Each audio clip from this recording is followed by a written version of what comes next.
अस्सलाम वालेकुम मेरे प्यारे अज़ीज़ दोस्तों, बहनों और भाइयों। फ़ितने तो आप लोगों ने बड़े सुने होंगे कि नए से नया फ़ितना आ रहा है। अब एक और फ़ितना आया है मार्केट में। नासिर अहमद के नाम से ये बंदा मशहूर है। अच्छा, अब ये बंदे ने इतराज़ क्या उठाया है?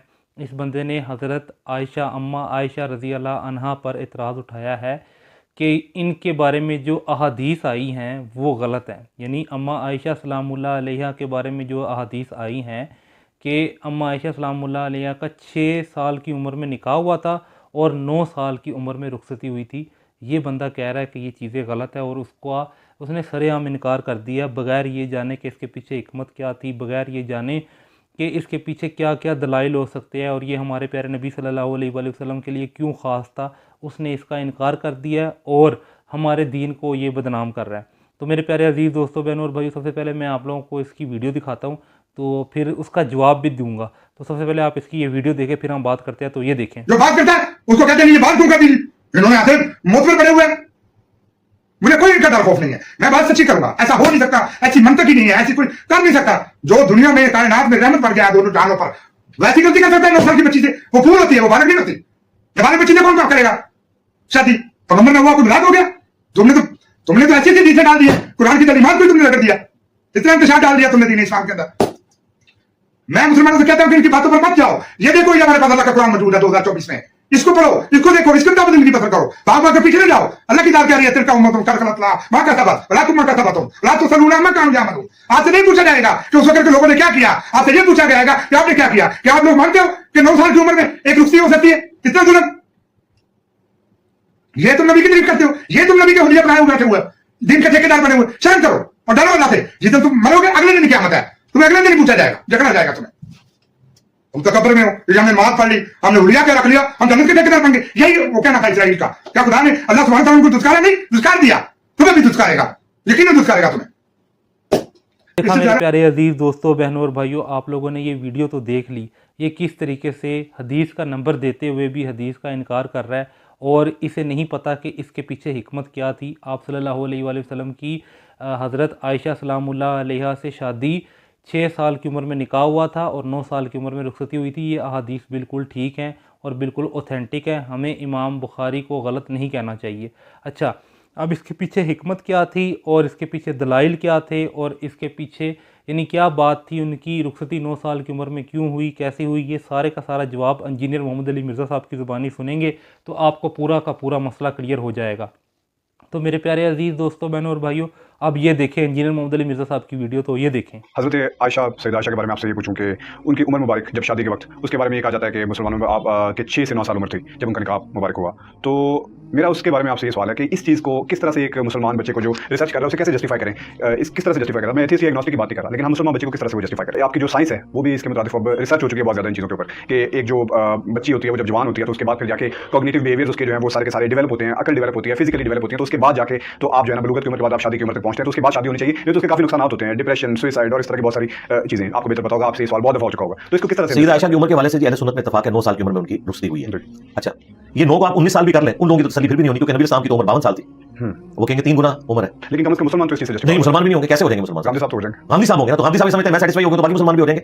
तो वो तो ये जब तक आपने 19 को 49 नहीं ना करना, उनकी तसल्ली नहीं होनी, तो आप करते रहे। बाकी सैयदा आयशा को हम आम खातून तो समझते नहीं, हम समझते हैं कि उनका ये मामला जो है एक मुअजिज़ाना मामला है। बुखारी मुस्लिम में हदीस है कि 3 रातों तक हज़रत जिब्रील अलैहिस्सलाम ने नबी इस्लाम को ख्वाब में तस्वीर दिखाई थी सैयदा आयशा की कि ये आपकी होने वाली बीवी है। तो सैयदा आयशा कोई आम खातून नहीं है ना। हम इस 9 साल की उम्र की लेगेसी को ये कहते हैं कि उस तरीके से आपने उम्मत में ट्रांसफर करना है। वो एक यूनिक पर्सनैलिटी है, वो वाहिद बीवी है नबी इस्लाम की जो कवारी थी और 47 साल बाद में जिंदा रही और दीन की तालीमात उन्होंने आगे ट्रांसफर की उम्मत तक। सैयदा आयशा चूंकि आप सल्लल्लाहु अलैहि वसल्लम की बीवी थी और जाहिर है कि आप सल्लल्लाहु अलैहि वसल्लम के अहले बैत में भी दाखिल हैं, तो आप सल्लल्लाहु अलैहि वसल्लम की जो आइली जिंदगी है, जो मियां बीवी का रिलेशनशिप है, इसी तरीके से गुस्ल और वुजू और बाकी हैज और नफाज के जो मामलात हैं और जनाबत के इशू हैं, ये तमाम सारी अहादीस जो है ज़ाहिर है कि आपकी बीवी से ही आगे ट्रांसफर होनी थी। और इसी में हिकमत है कि बड़ी कम उम्र में सैयदा आयशा का निकाह हुआ नबी सल्लल्लाहु अलैहि वसल्लम के साथ, ताकि एक क्लीन स्लेट मेमोरी वाली औरत आप सल्लल्लाहु अलैहि वसल्लम के अक़द में आए और आप सल्लल्लाहु अलैहि वसल्लम उसकी तरबियत करें, क्योंकि उसने आप सल्लल्लाहु अलैहि वसल्लम के बाद 47 साल तक जिंदा रहना था। 58 हिजरी में फौत हुई है, तो और कई सहाबा की उस्ताद हैं, उन तक दीन पहुंचाना था। इसलिए सैयदा आयशा रज़ियल्लाहु ताला अन्हा की जो तरबियत है वो भी एक किस्म की आप सल्लल्लाहु अलैहि वसल्लम के घर में हुई है।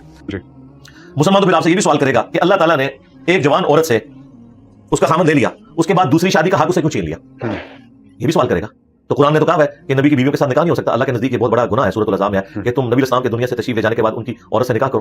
बल्कि यहां तक कह दिया कि वो मां है तुम्हारी, अन्नबी औला बिल मुमिनीना मिन अनफुसिहिम अज़वाजुहुम उम्महातुहुम। लेकिन बच्चा तो पूछेगा ना कि एक औरत एक कमरे में 47 साल अकेले गुजार रही है, उसकी औलाद भी कोई नहीं है, जवानी में वो बेवा हो गई है, ठीक है, हमारे नजदीक 18 साल की उम्र में, गांधी साहब के नजदीक चले 27 साल की उम्र में, ठीक है, अब पूरी जिंदगी उसने बगैर खामन के गुजारी है। तो फिर गांधी साहब से अगर कोई बच्चा ये पूछे कि अल्लाह ताला ने उस औरत से ये हक क्यों ले लिया कि वो अकेले जिंदगी गुजारेगी, तो हम क्या कहेंगे कि अल्लाह ताला की विल थी, उनको स्टेटस बहुत बड़ा मिलने वाला है कि वो दुनिया और आखिरत में नबी इस्लाम की बीवी है, उम्मत की मां है। अम्मा आयशा से भी कोई पूछ लेना कि उनकी मर्जी क्या है। तो इस तरह की चीजों को उठाना, इनका एंड रिजल्ट ये होगा कि आप एक मसले को हल करेंगे, दूसरा मसला कोई सर उठा लेगा। अगर तो होना कि हम उम्मत में ये तरगीब दिलाते हो कि 9 साल की उम्र में ऐसा होना चाहिए। सईदा आयशा 9 साल की उम्र में बालिग थी, ये अंडरस्टूड है, तभी उनकी रुश्ती हुई। बालिग कोई 9 साल की उम्र में हो, 12 साल की उम्र में हो, 12 में तो मान ही लेते हैं ना, 11 कहते हैं 9 कोई मिलियंस में एक केस होता है। हम मानते हैं कि हमारी मां मिलियंस में एक है, ठीक है, अपने मर्तबे में भी और अपनी ड्यूटीज के अंदर भी। तो आप इस तरह के मामलात को लेके तब इल्जाम लगाएं जब इसे एक्स्ट्रापोलेट करके हम इसके जरिए कोई रिजल्ट निकालना शुरू करते हैं। रिजल्ट वही है कि जब तक औरत बालिगा नहीं होती है उसकी शादी नहीं होगी। ये चीज है, बालिगा थी वो। तो देखा मेरे प्यारे अजीज दोस्तों, बहनों और भाइयों, अब आप लोगों को ये टॉपिक क्लियर हो गया होगा। मुझे जो समझ आया मैं आप लोगों के सामने डिस्कस करता हूँ। ये बात अहदीस में बिल्कुल ठीक लिखी हुई है, किसी भी मुहद्दिसीन ने गुस्ताखी नहीं की। हदीस बिल्कुल सही है कि अम्मा आयशा सलामुल्लाह अलैहा का 6 साल की उम्र में निकाह हुआ था और 9 साल की उम्र में रुखसती हुई थी। अब 9 साल की उम्र में वो बालिग हो गई हुई थी, तभी तो उनकी रुखसती हुई। और दूसरी बात ये, 9 साल की उम्र में रुखसती के पीछे हिकमत क्या है? हिकमत यह है कि हमारे प्यारे नबी सल्लल्लाहु अलैहि वसल्लम के कई मोजज़ात हैं, ठीक है। तो ये भी एक मोजज़ा है कि आप सल्लल्लाहु अलैहि वसल्लम की कम उम्र लड़की से शादी होनी थी, तो आप सल्लल्लाहु अलैहि वसल्लम ने हमें सिखाना था कि अगर कम उम्र लड़की से शादी हो तो किस तरह से चलना है। इसका ये मतलब आप सल्लल्लाहु अलैहि वसल्लम कभी भी नहीं देखेंगे कि आपने 9 साल की उम्र की लड़की से ही शादी करनी है। ये मकसद सिखाना था कि आपने छोटी उम्र की लड़की के साथ कैसे चलना है। अब देखें ना, हमें तो 4 शादियों की इजाज़त है, लेकिन आप सल्लल्लाहु अलैहि वसल्लम ने 4 से ज़्यादा शादियाँ की, तो इतराज़ तो यहाँ पर भी उठ सकता है। असल में आप सल्लल्लाहु अलैहि वसल्लम शादी वहाँ करते थे जहाँ से अल्लाह का हुक्म आया होता था। इसमें अल्लाह ताला ने कोई ना कोई हिकमत छुपाई होती थी, और ये शादी हमारे प्यारे नबी सल्लल्लाहु अलैहि वसल्लम के लिए ख़ास थी। और अम्मा आयशा सलामुल्लाह अलैहा 9 साल की उम्र में बालिग हो चुकी हुई थी, क्योंकि अम्मा आयशा सलामुल्लाह अलैहा को आम औरत कंसिडर नहीं किया जा सकता, वो उम्मत की माओं में शामिल है। तो मेरे प्यारे अजीज़ दोस्तों, बहनों और भाइयों, उम्मीद करता हूँ कि आप लोगों को इतराज़ का जवाब भी मिल गया होगा, और इस नासिर अहमद वाले नाम का जो बंदा है इसको भी इसके इतराज़ का जवाब मिल गया होगा। इस तरह की मज़ीद वीडियो देखने के लिए अब्दुल हादी इस्लामिक चैनल को सब्सक्राइब करें। अगर वीडियो अच्छी लगी है तो मुझे कमेंट में अप्रिशिएट ज़रूर कर दीजिएगा, और अगर मुझसे कोई गलती हुई हो तो मुझे माफ़ कर दीजिएगा। जज़ाकुमुल्लाहु खैरा।